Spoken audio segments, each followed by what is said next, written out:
As you've noticed in the story so far, the end of Genesis 27 and the beginning of Genesis chapter 28, we were talking about Jacob and how Jacob was blessed instead of Esau. And then we get to Jacob being sent away because Rebekah went to Isaac to have him sent away to find a wife among her relatives, just like she was provided to Isaac by Abraham's servant. But now we continue. There was a small break in the story of Jacob. Jacob went away to Padam Haram. But now there is a break. Esau saw that Jacob was gone. Did Esau pursue him? Let's read. Genesis 28, verse 6 to 9. When Esau saw that Isaac had blessed Jacob and sent him away to Padan Aram to take him a wife from there, and that as he blessed him, he gave him a charge, saying, Thou shalt not take a wife of the daughters of Canaan. And that Jacob obeyed his father and his mother and was gone to Padan Aram. And Esau, seeing that the daughters of Canaan pleased not Isaac his father, Esau then went to Ishmael's family and took unto the wives which he had Mahalath, the daughter of Ishmael, Abraham's son, the sister of Nebajoth, to be his wife. Whew! That was a long sentence. It consists of 4 verses. And these 4 verses basically summarize Esau. Sad to say. It was written as one very long sentence. And let's follow the actions and see really what they tell us. So, Esau saw that Jacob was sent away to Padan Aram to look for a wife. He probably didn't think much for it, except that he heard to find him a wife. So of course he was comforted in the fact that probably nobody knew that he was out to kill him. And that was welcome news, as he didn't have to bother himself about Jacob anymore. In his mind, in Esau's mind, with Jacob gone, maybe he could change the bad blessing he got by making his dad pleased with him again, so he could get a better blessing and settle Isaac's inheritance to himself. This is how Esau was thinking. Was there anything spiritual about this? Well, let's continue. Esau saw that Isaac had blessed Jacob, and that as he blessed him, he gave him a charge or command, saying, You shall not take a wife of the daughters of Canaan. Esau must have come to the realization that maybe, just maybe, he was disobedient.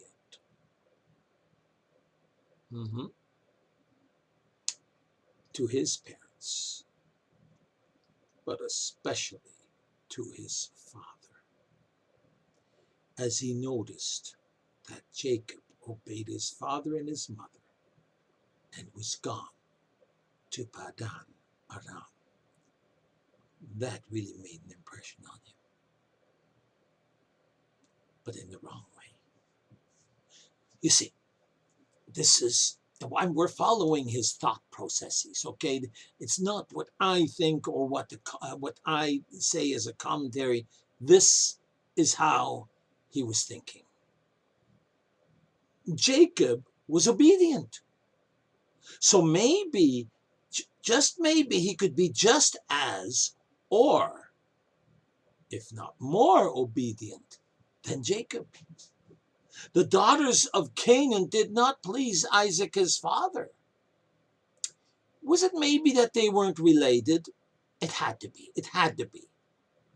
So it was apparently beyond his spiritual discernment to realize that maybe monotheism, believing in the one true God, and polytheism, believing in many gods and idols, just didn't mix. You see, the Canaanite culture and the culture which Abraham and Isaac had introduced into the scene just did not mix. Their cultures clearly clashed. Again, we notice Jacob obeyed his father and mother. So, in doing this, he sought a wife among his mother's kindred. In Esau's mind, this did not make sense. To him, his mother's family was about as foreign as the Canaanites. What's they got that the Canaanite women don't have? Man, they're beautiful, they're sexy, wow. What would they have that the Canaanite women don't have? They're not related. Maybe that's what it is.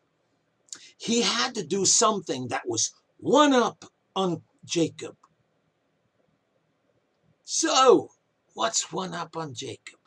Yes, go directly to the best. The best is Abraham. Wow. And isn't that what all these blessings were related to? So Jacob was going to get another wife. He went to his uncle's family. Now, Jacob went to his uncle's family on the mother's side, right? So Esau would go to find a wife in his uncle's family on the father's side. Yeah, that's probably better. But is it? Or was it? You see, Esau, now let's repeat this verse of scripture. Esau, seeing that the daughters of Canaan did not please Isaac his father, then went to Ishmael's family, took unto the wives which he had Mahalath, the daughter of Ishmael, Abraham's son, to be his wife. It seems that Esau did this to please his father. Yeah, he was thinking, yeah, maybe my father will be happy that, yes, see, I married into the family too, just like he did with Rebekah. Didn't go to the Canaanites. Ooh, maybe. Did he realize that? Did he realize that Mahalath's children simply could not inherit the land promised to Abraham and Isaac? Whew. Let's ask these questions again. It seems that Esau did this to please his father, right? That's what I just said. But it wasn't in a view to obtain the favor of God. Did he not realize that he was taking to wife the daughter of one that was cast out of his grandfather's house? Really? Both Ishmael and his mother Hagar were thrown out of Abraham's house. Oh, did he realize that Mahalath's children simply could not inherit the land promised to Abraham and Isaac. Did he forget Ishmael had been a persecutor of his dad? Did he forget Laban's grandfather? Laban, where Jacob was going. Did he forget Laban's grandfather and his grandfather were brothers? Oh, yes. I don't even think he paid attention when that was made known. You see, what we see here is ignorance and error seems to mark every step Esau took. He wasn't in need of a wife. He already had two. His parents would not be gratified by his connection with the apostate family of Ishmael. Especially when Esau did not find himself, he didn't rid himself of his heathen wives. In short, he was out in all his calculations.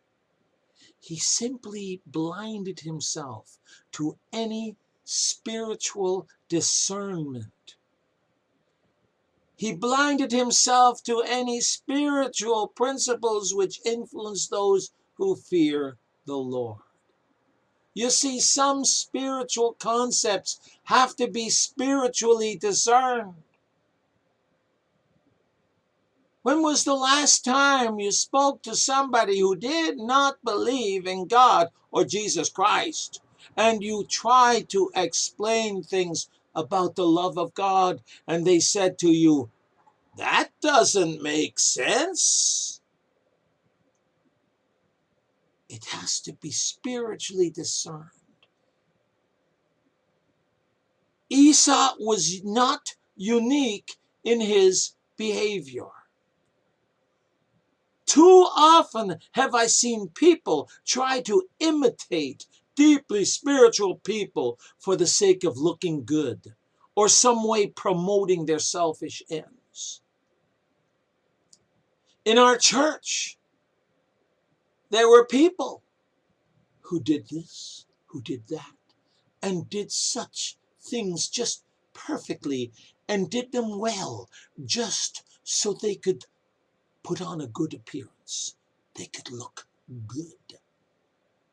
But as Jesus said in the Beatitudes, it's not by your actions, but it's by your reactions that you are known.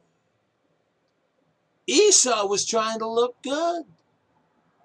But if something would have thwarted him, he would have lost his temper. Ooh, what would have overflowed? You see, he was trying to imitate Jacob. Wow. Well, if Jacob could do it, I can do it better. But instead of succeeding in appearing righteous, Esau made things turn from bad to worse. Let's apply it to our lives. When we see others, including ourselves, succeeding in appearing righteous, God sees our hearts, you know. Too often, we or they have made things turn from bad to worse. Do you realize that? Let's learn from this as well, lest we think, aha, that was Esau. No, I would never do that. Guard your hearts, dear friends.